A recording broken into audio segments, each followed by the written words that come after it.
اور جس دن ظالم اپنے ہاتھ کاٹ کاٹ کھائے گا اور کہے گا کہ اے کاش میں نے پیغمبر کے ساتھ رستہ اختیار کیا ہوتا، ہائے شامت کاش میں نے فلاں شخص کو دوست نہ بنایا ہوتا، اس نے مجھ کو کتاب نصیحت کے میرے پاس آنے کے بعد بہکا دیا۔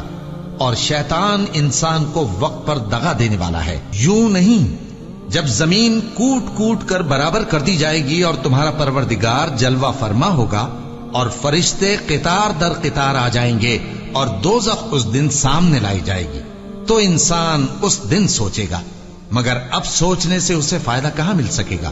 کہے گا کاش میں نے اپنی اس زندگی کے لیے کچھ آگے بھیجا ہوتا، تو اس دن نہ کوئی اللہ کے عذاب کی طرح کا عذاب دے گا اور نہ کوئی اس کے جکڑنے کی طرح جکڑے گا۔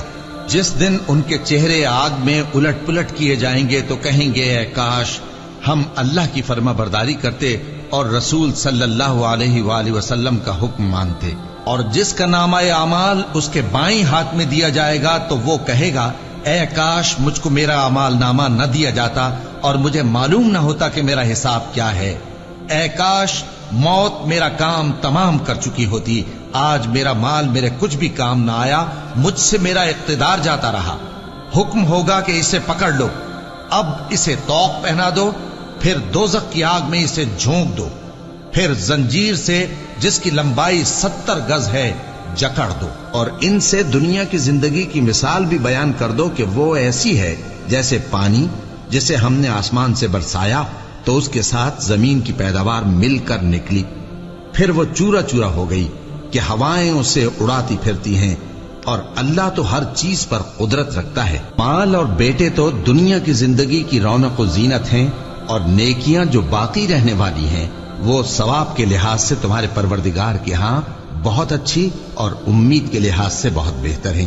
اور جس دن ہم پہاڑوں کو چلائیں گے اور تم زمین کو صاف میدان دیکھو گے اور ان لوگوں کو ہم جمع کر لیں گے تو ان میں سے کسی کو بھی نہیں چھوڑیں گے، اور سب تمہارے پروردگار کے سامنے صف باندھ کر لائے جائیں گے، تو ہم ان سے کہیں گے کہ جس طرح ہم نے تم کو پہلی بار پیدا کیا تھا اسی طرح آج تم ہمارے سامنے آئے، لیکن تم نے تو یہ خیال کر رکھا تھا کہ ہم نے تمہارے لیے قیامت کا کوئی وقت مقرر ہی نہیں کیا، اور اعمال کی کتاب کھول کر رکھی جائے گی تو تم گناہگاروں کو دیکھو گے کہ جو کچھ اس میں لکھا ہوگا اس سے ڈر رہے ہوں گے، اور کہیں گے ہائے شامت یہ کیسی کتاب ہے کہ نہ چھوٹی بات کو چھوڑتی ہے نہ بڑی کو، کوئی بات بھی نہیں مگر اسے لکھ رکھا ہے، اور جو جو عمل کیے ہوں گے سب کو حاضر پائیں گے، اور تمہارا پروردگار کسی پر ظلم نہیں کرے گا۔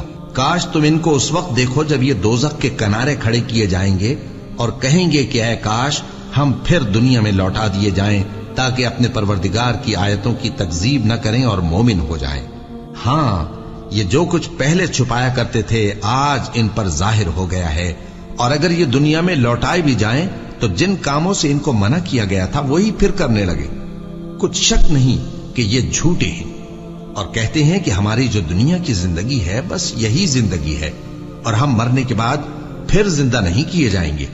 اور کاش تم ان کو اس وقت دیکھو جب یہ اپنے پروردگار کے سامنے کھڑے کیے جائیں گے، وہ فرمائے گا کیا یہ دوبارہ زندہ ہونا برحق نہیں؟ تو کہیں گے کیوں نہیں، ہمارے پروردگار کی قسم بالکل برحق ہے۔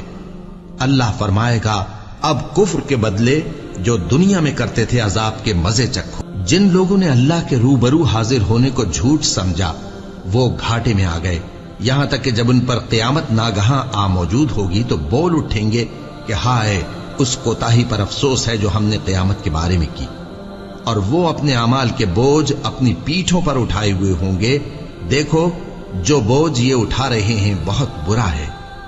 اور دنیا کی زندگی تو ایک کھیل اور مشغلہ ہے، اور بہت اچھا گھر تو آخرت کا گھر ہے، یعنی ان کے لیے جو اللہ سے ڈرتے ہیں۔ کیا تم سمجھتے نہیں؟ یہ لوگ اسی طرح غفلت میں رہیں گے یہاں تک کہ جب ان میں سے کسی کے پاس موت آ جائے گی تو کہے گا کہ اے پروردگار مجھے پھر دنیا میں واپس بھیج دے تاکہ میں اس میں جسے چھوڑ آیا ہوں نیک کام کیا کروں۔ ہرگز نہیں، یہ ایک ایسی بات ہے کہ وہ اسے زبان سے کہہ رہا ہوگا اور اس کے ساتھ عمل نہیں ہوگا، اور ان کے پیچھے برزخ ہے جہاں وہ اس دن تک کہ دوبارہ اٹھائے جائیں گے رہیں گے۔ پھر جب سور پھونکا جائے گا تو نہ تو ان میں قرابتیں رہیں گی اور نہ ایک دوسرے کو پوچھیں گے۔ تو جن کے اعمال کے بوجھ بھاری ہوں گے تو وہی کامیاب ہیں، اور جن کے بوجھ ہلکے ہوں گے وہ لوگ ہیں جنہوں نے اپنے آپ کو خسارے میں ڈالا، ہمیشہ دوزخ میں رہیں گے۔ آگ ان کے چہروں کو جھلس دے گی اور وہ اس میں بد شکل ہو رہے ہوں گے۔ کیا تم کو میری آیتیں پڑھ کر نہیں سنائی جاتی تھیں؟ پھر تم تو ان کو جھٹلائے ہی جاتے تھے۔ وہ کہیں گے اے ہمارے پروردگار، ہم پر ہماری کمبختی غالب آ گئی اور ہم رستے سے بھٹک گئے۔ اے پروردگار، ہم کو اس میں سے نکال دے، اگر ہم پھر ایسے کام کریں تو ظالم ہوں گے۔ فرمائے گا کہ اسی میں ذلت کے ساتھ پڑے رہو اور مجھ سے بات نہ کرو۔ میرے بندوں میں ایک گروہ تھا جو دعا کیا کرتا تھا کہ اے ہمارے پروردگار، ہم ایمان لائے تو تو ہم کو بخش دے اور ہم پر رحم فرما، اور تو سب سے بہتر رحم کرنے والا ہے۔ تو تم ان سے تمسخر کرتے رہے، یہاں تک کہ ان کے پیچھے میری یاد بھی بھول گئے، اور تم ہمیشہ ان سے ہنسی کیا کرتے تھے۔ آج میں نے ان کو ان کے صبر کا بدلہ دیا کہ وہی کامیاب ہو گئے۔ اللہ پوچھے گا کہ تم زمین میں کتنے برس رہے؟ وہ کہیں گے کہ ہم 1 روز یا 1 روز سے بھی کم رہے تھے۔ شمار کرنے والوں سے پوچھ لیجئے۔ اللہ فرمائے گا کہ وہاں تم بہت ہی کم رہے، کاش تم جانتے ہوتے۔ کیا تم یہ خیال کرتے ہو کہ ہم نے تم کو بے مقصد پیدا کیا ہے، اور یہ کہ تم ہماری طرف لوٹ کر نہیں آؤ گے؟ تو اللہ جو سچا بادشاہ ہے، اس کی شان اس سے اونچی ہے، اس کے سوا کوئی معبود نہیں، وہی عرش کریم کا مالک ہے۔ اے پیغمبر، میری طرف سے لوگوں کو کہہ دو کہ اے میرے بندو، جنہوں نے اپنی جانوں پر زیادتی کی ہے، اللہ کی رحمت سے نا امید نہ ہونا۔ اللہ تو سب گناہوں کو بخش دیتا ہے، بے شک وہی تو ہے بڑا بخشنے والا، بڑا مہربان۔ اور اس سے پہلے کہ تم پر عذاب آ واقع ہو، اپنے پروردگار کی طرف رجوع کرو اور اس کے فرما بردار ہو جاؤ، ورنہ بعد میں تم کو مدد نہیں ملے گی۔ اور اس سے پہلے کہ تم پر ناگہاں عذاب آ جائے اور تم کو خبر بھی نہ ہو، اس نہایت اچھی کتاب کی جو تمہارے پروردگار کی طرف سے تمہاری جانب نازل ہوئی ہے پیروی کرو۔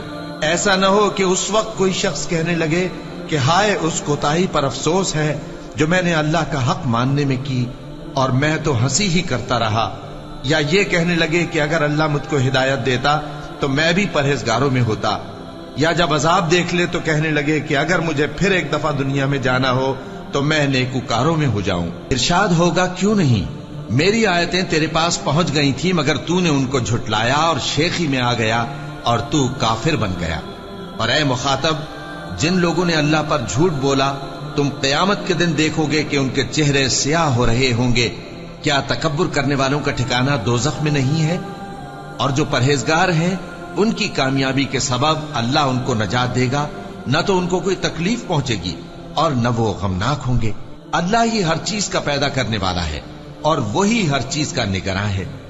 اسی کے پاس آسمانوں اور زمین کی کنجیاں ہیں، اور جنہوں نے اللہ کی آیتوں سے کفر کیا وہی نقصان اٹھانے والے ہیں۔